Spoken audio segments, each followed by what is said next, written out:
ಶ್ರಾವಣ ಮಾಸದ 2ನೇ ಶುಕ್ರವಾರದಂದು ಆಚರಿಸುವ ವರಮಹಾಲಕ್ಷ್ಮಿ ಹಬ್ಬವನ್ನ ಎಲ್ಲೆಡೆ ಶ್ರದ್ಧಾ ಭಕ್ತಿಯಿಂದ ಆಚರಿಸಲಾಯಿತು. ಪ್ರತಿ ಮನೆಗಳಲ್ಲೂ ವಿಜೃಂಭಣೆಯಿಂದ ಮಹಾಲಕ್ಷ್ಮಿ ದೇವಿಯನ್ನ ಅಲಂಕರಿಸಿ ಪೂಜೆ ಮಾಡಿದ್ರು ಮತ್ತು ವಿವಿಧ ಸಿಹಿ ತಿನಿಸುಗಳನ್ನ ದೇವರ ಮುಂದೆ ಇಟ್ಟು ಪೂಜೆ ಸಲ್ಲಿಸುವ ವೇಳೆ ಐಶ್ವರ್ಯ ಕೊಡುವಂತೆ ಮಹಿಳೆಯರು ಬೇಡಿದರು. ಹಬ್ಬದ ದಿನವಾದ ಶುಕ್ರವಾರ ಬೆಳಗ್ಗೆ ಜನರು ಮಾರುಕಟ್ಟೆಯಲ್ಲಿ ವಸ್ತುಗಳ ಖರೀದಿಯಲ್ಲಿ ತೊಡಗಿದ್ದು ಹೂವು, ಹಣ್ಣು, ಬಾಳೆಕಂದು ಸೇರಿದಂತೆ ಪೂಜೆಗೆ ಬೇಕಾದ ಅಗತ್ಯ ಸಾಮಗ್ರಿಗಳನ್ನು ಸಂಭ್ರಮದಿಂದ ಖರೀದಿಸಿದ್ದಾರೆ. ಬಹುತೇಕ ಎಲ್ಲರ ಮನೆಗಳಲ್ಲೂ ಶುಕ್ರವಾರ ಹಬ್ಬದ ವಾತಾವರಣ ಇತ್ತು. ಇನ್ನು ಮನೆಗಳನ್ನ ಬಾಳೆಕಂದು, ಮಾವಿನ ಸೊಪ್ಪಿನ ತಳಿರು ತೋರಣಗಳಿಂದ ಸಿಂಗರಿಸಿ ಮುಂಭಾಗ ಆಕರ್ಷಕ ಬಣ್ಣ ಬಣ್ಣದ ರಂಗೋಲಿಗಳನ್ನು ಬಿಡಿಸಲಾಗಿತ್ತು.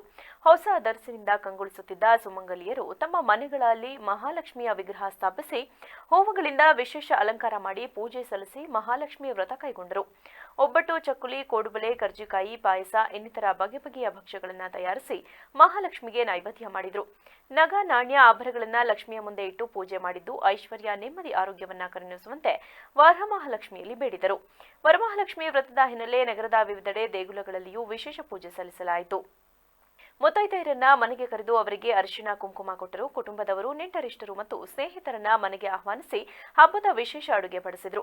ಶ್ರಾವಣ ಮಾಸದ ಹುಣ್ಣಿಮೆಯ ಹಿಂದಿನ ಶುಕ್ರವಾರ ಆಚರಿಸಲಾಗುವ ಈ ಹಬ್ಬದಂದು ಮಹಾಲಕ್ಷ್ಮಿಯನ್ನ ಪೂಜಿಸಿದ್ರೆ ಕುಟುಂಬದಲ್ಲಿ ಸುಖ, ಶಾಂತಿ, ನೆಮ್ಮದಿ ನೆಲೆಸುತ್ತದೆ, ಅಷ್ಟೈಶ್ವರ್ಯ ಲಭಿಸುತ್ತದೆ ಎಂಬ ನಂಬಿಕೆ ಜನರಲ್ಲಿ ಬೇರೂರಿದ್ದು ಯಾವುದೇ ಒಳ್ಳೆಯ ಕೆಲಸಗಳನ್ನ ಈ ದಿನ ಆರಂಭಿಸಿದರೆ ಶುಭವಾಗುತ್ತದೆ ಎಂಬ ವಿಶ್ವಾಸವೂ ಜನರಲ್ಲಿದೆ.